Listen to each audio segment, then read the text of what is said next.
This is KGW News at Sunrise. Good morning. We start this hour of Sunrise with a look at the weather impact alert days in our forecast starting Thursday afternoon and then especially ratcheting up on Friday, Saturday, and Sunday. I have 3 consecutive days of triple-digit heat in my forecast. Can't go across the freeway with no bridge. No, you certainly can't. A police chase that started in West Lynn ends in Tigard with a wrong turn that left the suspect spinning his wheels. Later here on Sunrise, we're going to hear what police say was the first wrong move that started that chase. And after just one day of Portland's new camping ban, there are already questions about its enforcement. But the mayor's office says jail time may not be in the cards for violators after all. And can I get a yee-haw this morning? Oh, we got a couple of yee-haws this morning. That right there is a look at this year's St. Paul Rodeo Court. Yep, the ladies are all ready for rodeo action. It starts tonight. It runs through Saturday night. There's also a matinee performance coming up on Thursday, the 4th of July. We'll have more rodeo action for you coming up a little bit later this hour. All right, St. Paul Rodeo again begins tonight, and it's going to be a beautiful night for the rodeo, and then things will get progressively hot as we near the weekend. Is that where I kick it? Are you looking for China to do the weather? I don't know. Because that's your turn to do the weather. Do you want to do the weather? Let's talk about, yes, we do have weather impact alert days Thursday afternoon, Friday, Saturday, Sunday. So what are we looking at? Well, triple-digit heat. That's in my forecast Friday through Sunday. The other part is that these will be record highs, I believe, for Friday and Saturday and Sunday. And that brings in the potential for heat exhaustion, heat stroke, and dehydration. Just know that that's in the cards with a period of some very, very hot weather coming our way. The Weather Service has issued an excessive heat watch for all of the lowlands here, shaded in this dark maroon shading from noon on the 4th of July. That's Thursday through 11 p.m. on Sunday, July 7th. All right, that's coming up in a couple of days. This morning, it's gorgeous. It's 56 last check at the airport. Our plan for today, just like yesterday, brief morning clouds, sunshine breaking through probably by noontime, and easily the most comfortable, most pleasant day in the next 10 in my forecast. I've got Portland's hopping out at 76. Let's get you out the door with a live look at the roads. We had some trouble on I-5 south of town near the Twilliger curves over in the right shoulder. It looks like that incident has just cleared, so we're pretty good there. Quick look at the sunset out near Hillsborough, rolling right along in the drive over the Glen Jackson Bridge this morning.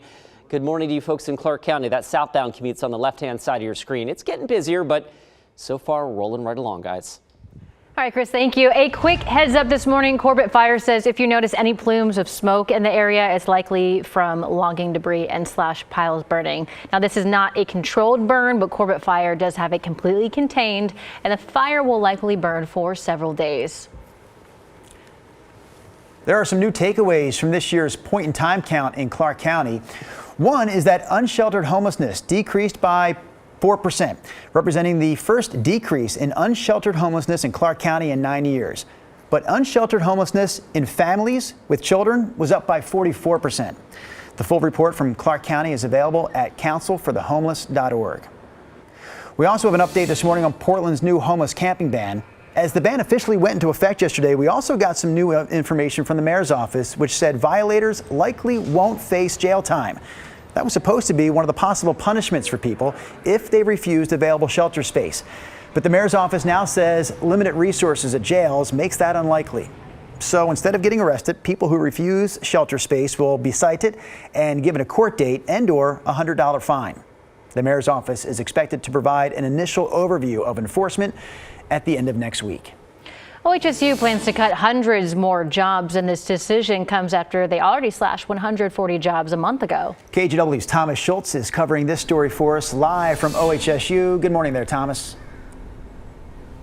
Hey, good morning, guys. And last night we learned that OHSU plans to cut an additional 300 jobs. Now, right now it's still too early to determine who is going to be impacted, although we do know that some nurses will be affected. A representative from the Oregon Nurses Association says 22 nurses, mainly from OHSU's Connected Care Center, will be affected in this round of layoffs. And this comes after the OHSU board passed a $5.5 billion budget on Friday, which includes the elimination of 500 positions. More cuts are still expected, and at that Friday board meeting, protesters from hospital unions protested the decision. In response, administrators said the layoffs were a last resort and are because of financial pressure. A spokesperson for OHSU says many of the job cuts are going to impact administrative roles, and they say OHSU plans to add more than 500 patient-facing jobs too. Now, these cuts come as OHSU also plans to acquire Legacy, a Portland-based 7-hospital system.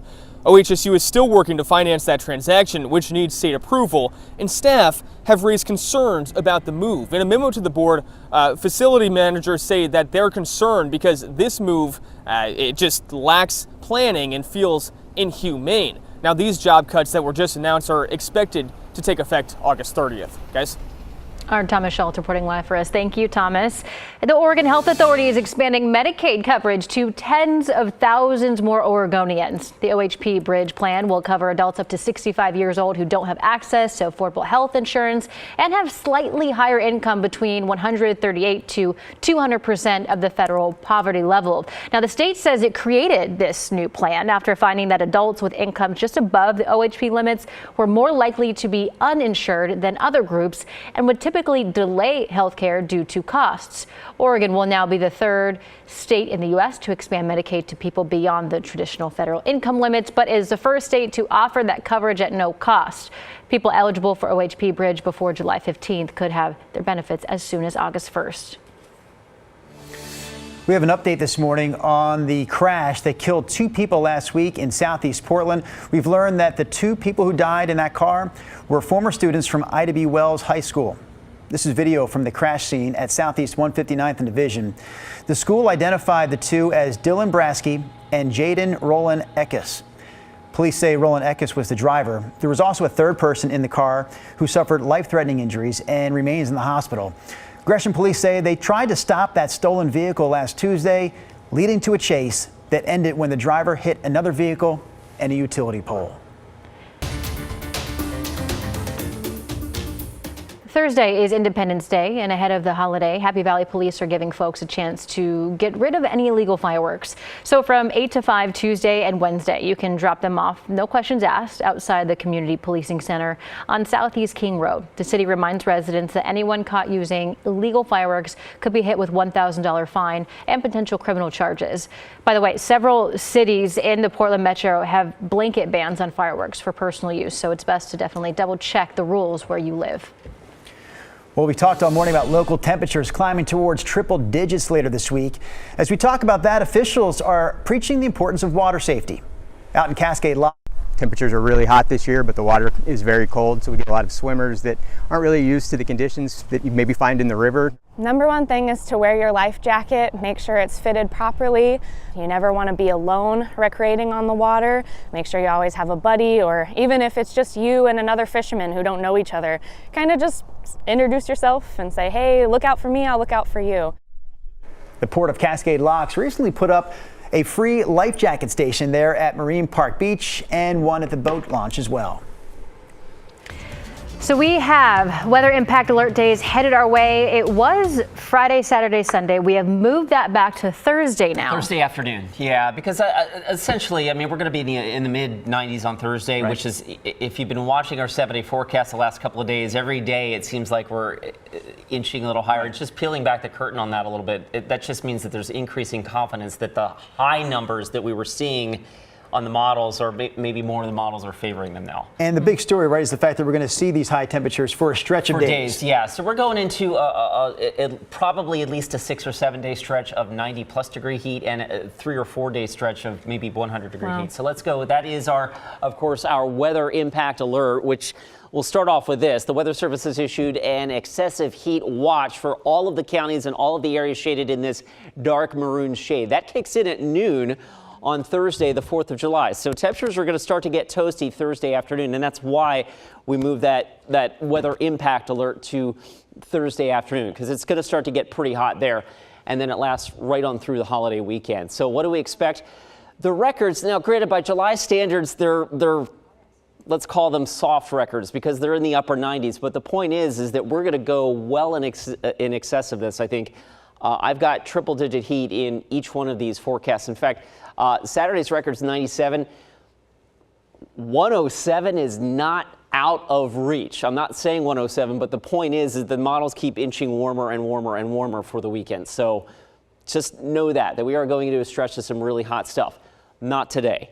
Today looks gorgeous. It's 56 last check at the airport, and our Wells Fargo sky camera showing some broken clouds banking up against the Cascades again this morning. It's 47 in Hillsborough, one of the cooler spots for sure in the local area.